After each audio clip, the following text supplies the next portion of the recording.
বিসমিল্লাহির রহমানির রহিম বা বিসমিল্লাহ বলে কাজ শুরু করলে এক, বারবার যখন বান্দা প্রতিটি কাজে বিসমিল্লাহ বলে তখন আল্লাহর নামের গুরুত্বটা ওই বান্দার কাছে বুঝতে থাকে, মানে তার হৃদয়ে এটা সেভ হতে থাকে, তার গুরুত্ব বাড়তে থাকে যে আল্লাহ কত মহান, আল্লাহর পরিচয়, আল্লাহর গুরুত্ব সে তার উপলব্ধিতে এখন বারবার সে বিসমিল্লাহ বিসমিল্লাহ বিসমিল্লাহ। ছোট্ট সন্তান সেটা হওয়ার পর থেকে তার মাকে দেখে, বাবাকে দেখে, সে মা মা মা মা বলতে বলতে মার চেয়ে বেশি প্রিয় আর তার কাছে কিছু হয় না। হ্যাঁ, বাবা মা যারা খুব কাছে থাকে, কারণ তাদেরকে তো সে হাজার হাজার বার ডাকে।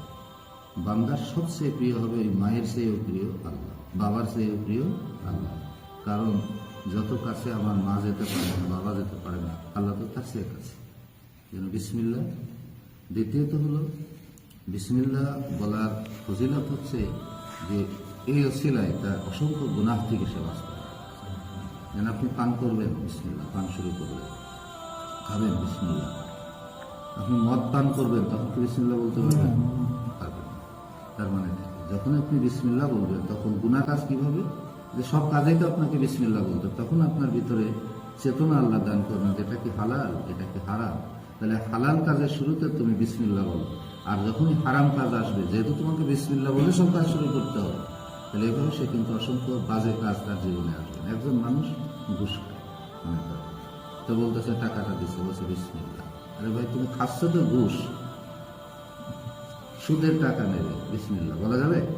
ঘুষের টাকা বলা যাবে? যাবে না। তার মানে তখন ওই ঘুষও খাবে না, সুদও খাবে না, ছেড়ে দিতে হবে। ওজনে ফাঁকি দেবে, বিসমিল্লাহ ওজনে ফাঁকি দিচ্ছে, নিয়ত করতেছে আমি একজন মানুষকে ঠকাবো, তো হবে না, বিসমিল্লাহ বলা যাবে না। তার মানে তখন সে বুঝতে পারবে যে প্রতিটি জায়েজ কাজের আগেই কেবল তাকে বিসমিল্লাহ বলতে হবে, আর প্রতিটি না জায়েজ কাজ তাকে ছেড়ে দিতে হবে। একজন মানুষ পৃথিবীর মানুষকে ঠকানোর আগে সে তার চিন্তা করে যে আমি ঠকাবো। তো এখানে তার চিন্তা থাকে আমি ব্যবসায়ীটা কম দিয়ে বেশি পয়সা ইনকাম করবো, এইভাবে এইভাবে কৌশল করে, ঠিক আছে। এই যে শুরু থেকে যে তার চিন্তা, এই চিন্তার লাগাম দেবে কখন? না আমি আর 5 টাকা বান্দা ভালো কাজটা সম্পন্ন করার দায়িত্ব আল্লাহ নিয়ে নেন। যেন আপনি একটা ভালো কাজ শুরু করবেন, আপনি বিসমিল্লাহ বলে শুরু করলেন, কিন্তু এই কাজটা হবে কি হবে না আল্লাহ জানে, আপনি জানেন। আপনি এতদিন করেছেন, এখন আল্লাহ চাচ্ছে না যে এটা আপনার মাধ্যমে হবে না, কিন্তু বিসমিল্লাহ যখন বলবেন একটি ভালো কাজের সব আপনি পেয়ে যাবেন। আপনার নাতিটাকে আপনি ভাবলেন যে সে কোরআনের হাফেজ হবে, সে আলেম হবে, সে ডাক্তার হবে, 3টা নিয়ত একসাথে করে ফেললেন। কি? সে হাফেজ হবে, সে আলেম হবে এবং সে ডাক্তার হবে। এটা নিয়ত করলেন যে বিসমিল্লাহ এই জন্য হবে আল্লাহ। হাফেজ হলে আপনার কোরআন সে বুঝবে, আলেম হলে কোরআন বুঝবে, আর একজন ডাক্তার আলেম যদি হয় তাহলে মানুষের খেদমত সে করতে পারবে। নিয়ত ভালো নিয়ত। ও যদি জীবনে ডাক্তার নাও হয় তা আপনি নেক আমলের সবটা পেয়ে যাবেন। আবার বান্দা যখন কোনো ভালো কাজ করে আল্লাহ তাআলা যদি খুশি হন তাহলে আল্লাহ স্বয়ং নিজে ওই বান্দাকে সাহায্য করে ওই কাজটাকে সম্পন্ন করে দেন। সুবহানাল্লাহ। এই জন্য আমরা পা বাড়াবো না আল্লাহকে সাথে না নিয়ে।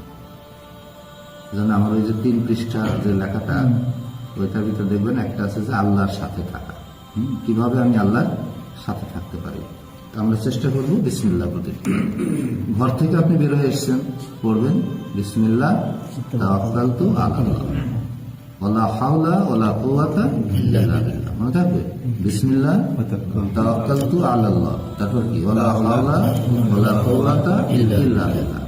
তখন আল্লাহর পক্ষ থেকে সাথে সাথে বান্দার জন্য ঘোষণা করা হয় হুদিতা, তোমাকে এখন হেদায়েত দেওয়া হয়েছে, সঠিক পথের দিশা দেওয়া হয়ে গেছে, হবে না হয়েছে। হুদিতা অউকিতা, তোমাকে সুরক্ষা দেওয়া হয়েছে। সুরক্ষা দেওয়া হয়েছে মানে গার্ড অব অনার দেওয়া হয়েছে।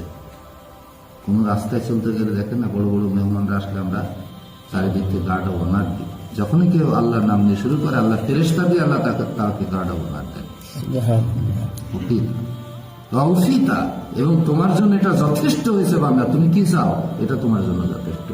যে ঘরে প্রতিদিন বিসমিল্লাহ, সুবহানাল্লাহ, আলহামদুলিল্লাহ, আল্লাহর নাম এভাবে উচ্চারিত হয়, ওখানে আল্লাহ রহমতের বৃষ্টি আসমান থেকে সবসময় নাজিল হতে থাকে। সুবহানাল্লাহ। এই জন্য আমাদের প্রতিটি ঘর বিসমিল্লাহ, আলহামদুলিল্লাহ, কোরআন তেলাওয়াত, আল্লাহর নাম যেন মুখরিত হয়।